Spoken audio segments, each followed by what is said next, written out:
Gold, trusted gold buyers. మీరు తాకట్టు పెట్టిన బంగారాన్ని విడిపించి ఈ రోజు ఉన్న మార్కెట్ ధరకు కొనబడను.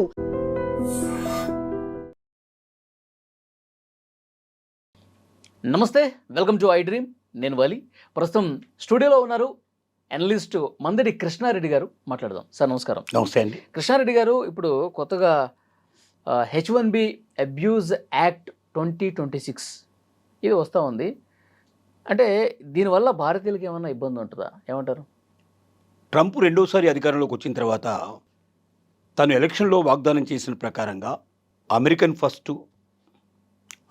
ఫస్ట్ అనే నినాదానికి ప్రిఫరెన్స్ ఎక్కువ ఇచ్చాడు. అమెరికన్స్కు ఉద్యోగాలు రావడం లేదు. చాలామంది నిరుద్యోగులుగా మారిపోయారు. ఆ నిరుద్యోగుల్లో కొంతమంది దొంగలుగా, కొంతమంది బెగ్గర్స్గా మారిపోయే పరిస్థితి ఏర్పడింది. దానికి ముఖ్యమైన కారణం ఏంటంటే, ఇతర దేశాల నుంచి వలసవాదులు ఎక్కువ మంది అమెరికాలో ప్రవేశించి అమెరికన్స్ యొక్క అవకాశాలను కొల్లగొట్టారు, వాళ్ళు దోచుకున్నారు అనేటువంటి భావన ప్రజల్లోకి వెళ్ళింది. ఆ ప్రజల్లోకి వెళ్ళేటట్టుగా ట్రంప్ పార్టీ ఎక్కువ ప్రయత్నాలు చేసింది. దానికి విరుగుడుగా మమ్మల్ని గెలిపించండి, మేము వలసవాదుల్ని దేశం నుంచి పంపించేస్తాం, మీకు అవకాశాలు మ్యాక్సిమం వచ్చేట్టుగా చేస్తాం, నిరుద్యోగ సమస్యను రూపుమాపే ప్రయత్నం చేస్తాం మేము అని అనేక రకాల వాగ్దానాలు చేసింది. ఆ వాగ్దానాలు నిలబెట్టుకోవడానికి అనుగుణంగా చాలా ప్రయత్నాలు చేశారు. మనం చూసాం. వలసవాదులు ఎవరెవరైతే వచ్చారో, అంటే ఒక భారతీయులనే కాదు, చైనా నుంచి వచ్చినా మిగతా అన్ని దేశాల నుంచి వచ్చిన వాళ్ళని కూడా పెడరెక్కలు విడదీసి కట్టేసేసి తీసుకొచ్చి ఆ దేశాల్లో పడేసిపోయినటువంటి సంఘటనలు ఉన్నాయి. ఎయిర్పోర్ట్లో అలాంటి దృశ్యాలు చూసాం మనం. 35 సంవత్సరాలు, 35-40 సంవత్సరాల నుంచి స్థిరపడ్డటువంటి విదేశాలకు సంబంధించిన వ్యక్తులు, వలసవాదుల్ని ఏదో ఒక చిన్న కారణం చూపించేసి వాళ్ళ వీసాలు రద్దు చేసి, వాళ్ళ సిటిజన్షిప్ రద్దు చేసి, వాళ్ళ గ్రీన్ కార్డులు రద్దు చేసేసి ఆ దేశం నుంచి పంపించిన సంఘటనలు కోకొలలో ఉన్నాయి. ఏకైక లక్ష్యం ఏంటంటే, తను ఒకటే అనుకుంటున్నాడు.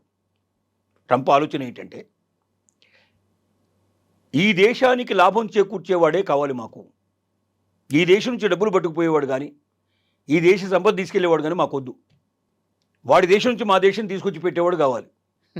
లేదా వాడి బుర్రతోటి మా కోట్లు గడించి పెట్టేవాడు కావాలి. మా దేశ సంపదను పెంచేవాడు కావాలి. దానికి గాను అతనికి ఇచ్చేటువంటి డబ్బు ఏదైతుందో ఆ డబ్బును కూడా ఇక్కడే పెట్టుబడి పెట్టాలి, ఇక్కడే వాడు స్థిర నివాసం ఏర్పరచుకోవాలి, ఇక్కడే బతకాలి తప్ప ఇక్కడి నుంచి రూపాయి ఏ దేశానికి పంపించకూడదు. ఉద్యోగ అవకాశాలు, ఉపాధి అవకాశాలు మా వాళ్ళకి ఎక్కువ కల్పించేట్టు ప్రయత్నం చేయాలి. మాకు అలాంటి వలసవాదులు కావాలి. కానీ మన భారతదేశం నుంచి వెళ్ళే వాళ్ళు ఉదాహరణకు తీసుకుందాం. 54 లక్షల మంది సుమారుగా అమెరికాకు వెళ్ళారు ఇప్పటిదాకా. వీళ్ళలో అత్యధికులు ఎవరంటే middle class people. Middle class people. ఆ వెళ్ళడానికి కావాల్సిన టికెట్ డబ్బులు ఏదో అడ్జస్ట్ చేసుకొని, బ్యాంకు అకౌంట్ లాంటివి చూపించాలంటే ఎవడి అకౌంట్ నుంచో డబ్బులు వేయించుకొని, అన్ని ఫేక్ డాక్యుమెంట్స్ క్రియేట్ చేసుకొని వీసా పొంది అమెరికాకు వెళ్ళిపోయి అక్కడ స్కూల్లో, కాలేజీల్లో చేరి పార్ట్ టైం జాబ్స్ చేసుకుంటూ, లెక్క ప్రకారంగా స్టూడెంట్ వీసా మీద వెళ్ళిన వాడు ఎవడైనా సరే ఓన్లీ ఆ కాలేజీ ప్రిమిసెస్లలో ఉండేటువంటి ఉద్యోగాలు మాత్రమే చేయాలి తప్ప out side the college premises ఒక ఉద్యోగం కూడా చేయడానికి వీల్లేదు. కానీ ఏ హోటల్ వెతికినా మనవాళ్ళే దొరుకుతారు, ఏ పెట్రోల్ బంక్ వెతికినా మనవాళ్ళే దొరుకుతారు, ఏ డెలివరీ బాయ్ అయినా మనవాడే ఉంటాడు. సో ఇలాంటి పార్ట్ టైం జాబ్ చేస్తారు. అది కూడా 8 గంటల కన్నా మించి చేయడానికి వీల్లేదు. కానీ 12 గంటలు, 14 గంటలు కూడా పనిచేయడానికి మన వాళ్ళు సిద్ధపడ్డారు. 2-3 జాబులు కూడా ఒకే రోజులు చేసేందుకు కూడా సిద్ధపడ్డారు.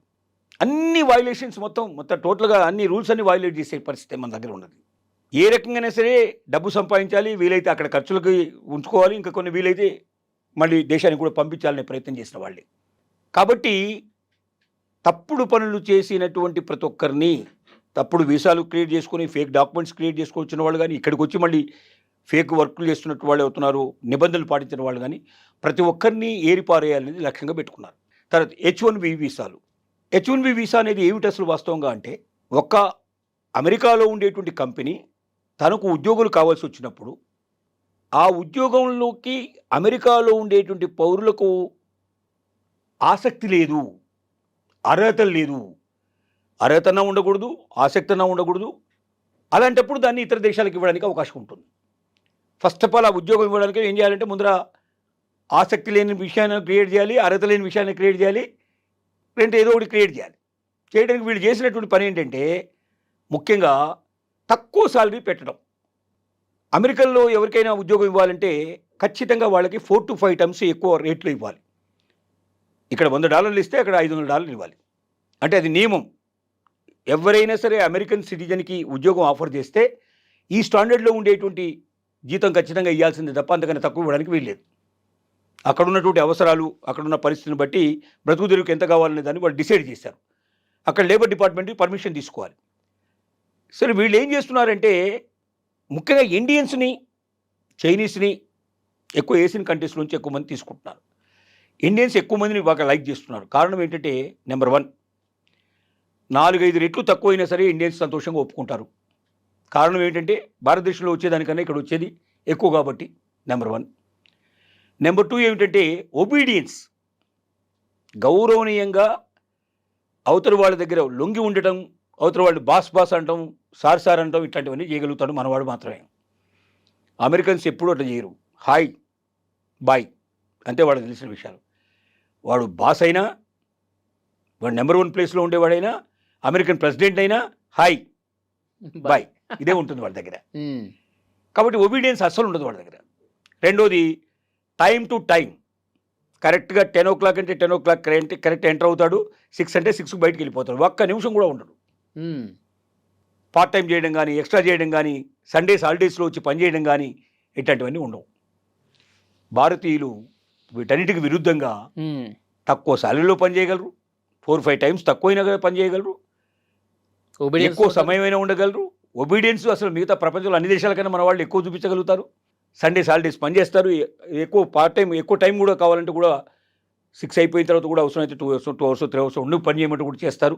ఎక్కువ పని తీసుకోవచ్చు, తక్కువ సాలరీ ఇవ్వచ్చు. మనకు ఎప్పుడు ఒబీడియన్స్గా పడి ఉండేటువంటి వాళ్ళు కాబట్టి వీళ్ళకి ఇంపార్టెన్స్ ఇవ్వాలి, చేసింది అది. అందుకే ఇవాళ సీఈఓలు కూడా ప్రపంచ ప్రసిద్ధి చెందిన గూగుల్ కానీ, లేకపోతే మిగతా అన్ని పెద్ద సంస్థలు ఏవైతే ఉన్నాయో అన్ని సంస్థల్లో కూడా ఇవాళ మన వాళ్ళే హైయెస్ట్ పొజిషన్లో ఉన్నారు మన వాళ్ళు. దానికి కారణం ఏంటంటే అట్లా ఎదిగారు వాళ్ళు. అంటే వాళ్ళ విశ్వాసం చూరుకున్నారు, కంపెనీకి అట్లా ప్రాఫిట్స్ వచ్చేట్టు చేశారు, ఆ రకమైన స్టేజ్కి వచ్చేసారు వాళ్ళు. సో ఇప్పుడు ఉన్న వాళ్ళని వదిలించుకోవడం ఎలాగా, కొత్త వాళ్ళని రానియకుండా చేయడం ఎలాగా అనేది దీని ముఖ్య ఉద్దేశం. ఏది H1B వీసా అబ్యూజ్ యాక్ట్ ఏదైతే ఉందో దాన్ని తప్పించడంలో కొత్త వాళ్ళని ఎట్టి పరిస్థితుల్లో రానియకుండా చేయాలి. నెంబర్ 1 కండిషన్ వాళ్ళు ఏం పెడుతున్నా అంటే 3 సంవత్సరాల దాకా H1B వీసాలు రద్దు చేయాలి. ఫస్ట్ వాళ్ళు ఈ యాక్ట్లో పెట్టింది. ఇంకా 3 సంవత్సరాల దాకా H1B వీసాలు ఉండవు. వీసాలు ఎవరు ఇంకా 3 సంవత్సరాల తర్వాత కూడా అవసరమైతే అప్పుడు నిర్ణయిస్తారు. అసలు మొత్తం H1B వీసాలు లేకుండా చేస్తే బాగుండదు వాళ్ళ ఉద్దేశం. ఇప్పుడు అప్లికేషన్ పెట్టుకున్న వాళ్ళకి ఇంకా 3 సంవత్సరాలు ఇంకా ఏముండదు, ఇక అవకాశం ఉండదు. ఇక నెంబర్ 2 ఏమిటంటే అది హైయెస్ట్ శాలరీ పే చేయాలి. $2 lakhs per annum compulsory pay చేయాలి. $2 లక్షల అంటే సుమారుగా 1,85,00,000 1,90,00,000 సంవత్సరానికి. ఆ ఉద్యోగాలు అది మాత్రమే H1B వీసాలు ఉండాలి. H1B వీసా ఇవ్వాలంటే మినిమం అంత హైయెస్ట్ శాలరీ ఉండే వాళ్ళకే H1B వీసాలు ఇష్యూ చేయాలి. అంటే అంత క్వాలిటీ పీపుల్ మాత్రమే మీరు ఉద్యోగంలో పెట్టుకోవాలి. ఇప్పుడు ఎందుకు అమెరికన్స్ని తీసుకోకుండా ఇతర దేశాల వాళ్ళు తీసుకుంటున్నారు? తక్కువ అమౌంట్లో వస్తున్నారనే కదా. ఎక్కువ అమౌంట్కి మరి అయ్యేటప్పుడు ఎట్టి పరిస్థితులు వాళ్ళకి ఏం అవసరం ఉంటుంది? ఇక అప్పుడు అమెరికన్స్ తీసుకుంటే ఈ గొడవ అంతా లేదు కదా. ఎందుకంటే ఒక్కొక్క H1B వీసా దాడి మీద $2 లక్షల $1,00,000 వేశారు. ఇప్పుడు $1,00,000 కట్టి కానీ H1B వీసాకి అప్లై చేసే అవకాశం ఉంది. ఎవరు కట్టాలి $1,00,000? కంపెనీ కట్టాలి. అంటే సెలెక్ట్ చేసుకుంటారు వాళ్ళు, పలాని వాడిని ఇంటర్వ్యూ పిలుస్తున్నారు, అతనికి H1B వీసా ఇవ్వాలంటే $1,00,000 పే చేసి నువ్వు అతను పిలుచుకో కండిషన్ పెట్టారు. అంటే ఇక పైన H1B వీసాకు వాళ్ళు అప్లికేషన్ రావాలంటే $1,00,000 రావాలి. అప్లికేషన్ $1,00,000 అంటే దాదాపు 1,85,00,000 2 కోట్ల రూపాయలు ఒక క్యాండిడేట్ మీద ఖర్చు పెట్టాలి. దానికన్నా అమెరికన్ తీసుకుంటే ఈ బాధలు లేవుగా. ఎందుకంటే శాలరీ అది ఈక్వల్గా ఇవ్వాల్సిందే. అమెరికన్స్కి ఏ శాలరీ ఇస్తున్నారో అదే శాలరీ ఇప్పుడు H1B వీసా మీద తీసుకొచ్చిన వాడికి ఇవ్వాల్సిందే. పైపొచ్చి మళ్ళీ $1,00,000 ఎందుకు? ఇంకా అమెరికన్ తీసుకుంటే $1,00,000 అవసరం లేదు కదా, వీసా అక్కర్లేదు కదా, లోకల్ వాడిని తీసేసుకోవచ్చు కదా. అంటే ఎట్టి పరిస్థితుల్లో లోకల్ వాడినే తీసుకుంటట్టు చేయాలి, బయట వాడిని ఆపేయాలి అనే కారణం. మూడోది ఏంటంటే స్టేటస్ను చేంజ్ చేసుకోవడం. అంటే ఒక వీసా నుంచి ఇంకొక వీసాకు చేంజ్ చేసుకునే అవకాశాలు గతంలో ఉండేవి. H1B వీసా మీద వెళ్ళాడు, 3 ఏళ్ళు పనిచేశాడు, తర్వాత ఇంకొక వేరే ఆపర్చునిటీస్ వచ్చాయి H1B వీసా లేకుండా. అప్పుడు వేరే వీసాల కింద చేంజ్ చేసుకోవడానికి అవకాశాలు ఇంతకుముందు ఉండేవి. ఇప్పుడు H1B వీసా మీద వచ్చిన వాడు H1B వీసా మీదనే కంప్లీట్ చేయాలి. ఒకసారి పూర్తయిన తర్వాత నో మోర్ ఎక్స్టెన్షన్, ఇంకా మళ్ళీ ఎక్స్టెన్షన్ ఉండదు. మళ్ళీ వెళ్ళాలి, మళ్ళీ ఫ్రెష్ క్యాండిడేట్ కింద మళ్ళీ అప్లై చేసుకోవాలి. మళ్ళీ వీసా కావాలంటే మళ్ళీ $1,00,000 కట్టేసుకుని మళ్ళీ రావాల్సిందే, కంపెనీ నుంచి రావాల్సిందే. సో దానివల్ల ఏమవుతుందంటే గ్రీన్ కార్డుకి అప్లై చేసే పరిస్థితి కానీ సిటిజన్షిప్ ఉండేటంగా అవకాశం లేదు. గ్రీన్ కార్డు కావాలన్నా సిటిజన్షిప్ కావాలన్నా చాలా టైం పడుతుంది. 40 ఏళ్ళ నుంచి 50 ఏళ్ళ నుంచి 80 ఏళ్ళ నుంచి వెయిట్ చేస్తున్న వాళ్ళు ఉన్నారు. ఇంతవరకు కార్డు రాని వాళ్ళు, ఇంతవరకు సిటిజన్షిప్ రాని వాళ్ళు ఉన్నారు. ఇక ఇప్పుడు కొత్త విధాలు నిబంధనలు పాటిస్తే అసలు జీవిత కాలంలో రాదు కదా, 3 తరాల వరకు కూడా రాదు.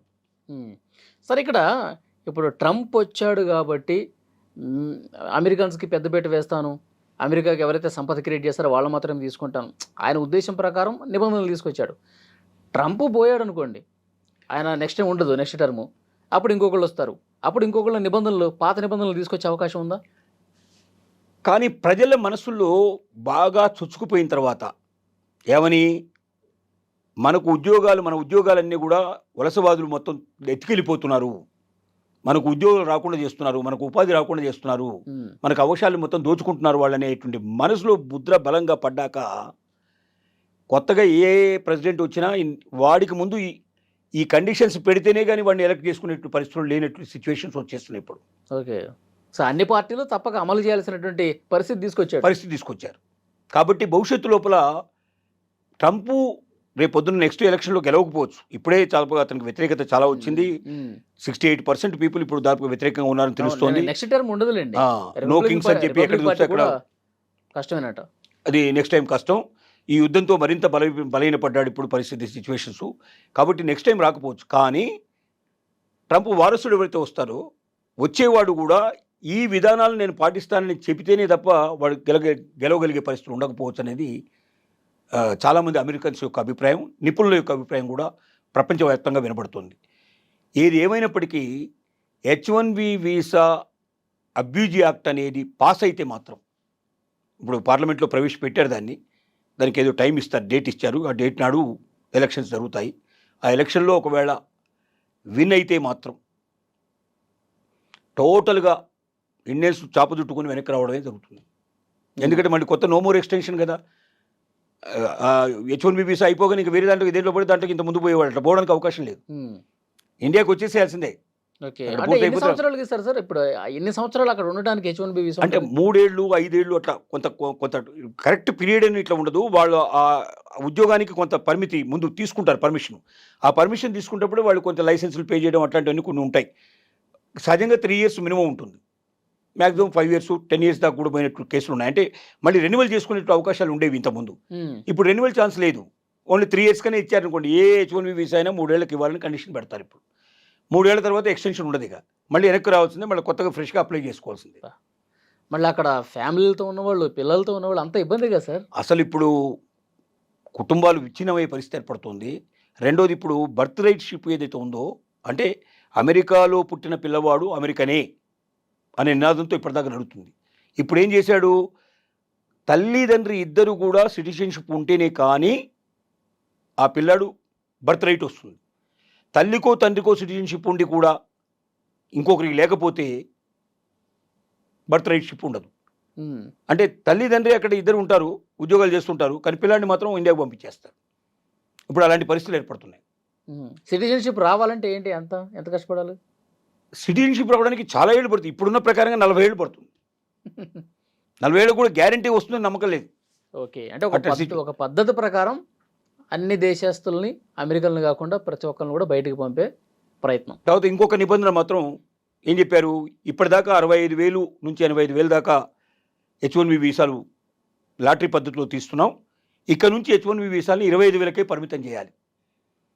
25,000 కన్నా మించి H1B వీసాలు 1 సంవత్సరం లోపల ఇవ్వడానికి వీల్లేదు. ఆ కండిషన్ కూడా ఇందులో పెట్టారు. ఈ అబ్యూజ్ యాక్ట్లో దాన్ని కూడా పెట్టారు. సో అప్పుడు ఏమైందంటే అవకాశాలు పూర్తిగా తగ్గిపోతాయి. ఏతావాత తేల్చేది ఏమిటంటే వలస దానికి ఎవరితో వచ్చారో వాళ్ళందరూ ఈ దేశం నుంచి వెళ్ళిపోండి, వలస వచ్చిన వాళ్ళు ఎప్పటికి కూడా వలస కూలీలే, అంతే.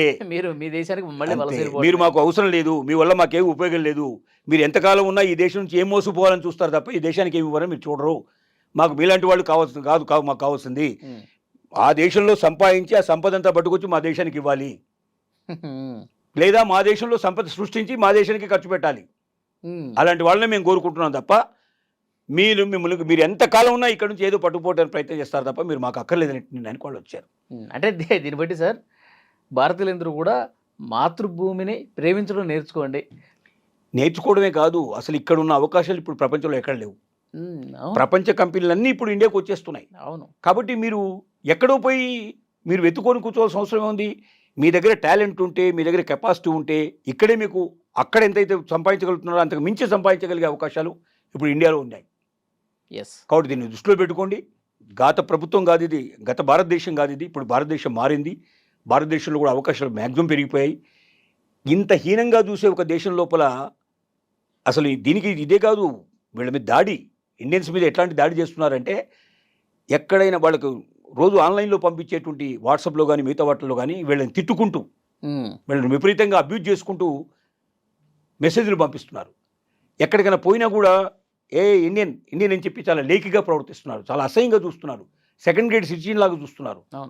ఇలాంటి పరిస్థితుల్లో వీలైనంత తొందరగా అవకాశం ఉన్నవాళ్ళు, బ్రతకగలిగే అవకాశం ఉన్నవాళ్ళు, ఛాన్సెస్ ఉన్నవాళ్ళు రావాలి. ఆల్రెడీ 40% పీపుల్ సిద్ధమవుతున్నట్టుగా, మొత్తం వెనక్కి వచ్చేందుకు సిద్ధపడుతున్నట్టుగా ఈ మధ్య చేసినటువంటి ఒక సర్వేలో తేలింది. ఎస్. సో అలాంటి పరిస్థితులు కూడా భవిష్యత్తులో ఉత్పన్నం కావచ్చు. చాలా బాగా వివరించారు sir. Thank you very much. Thank you.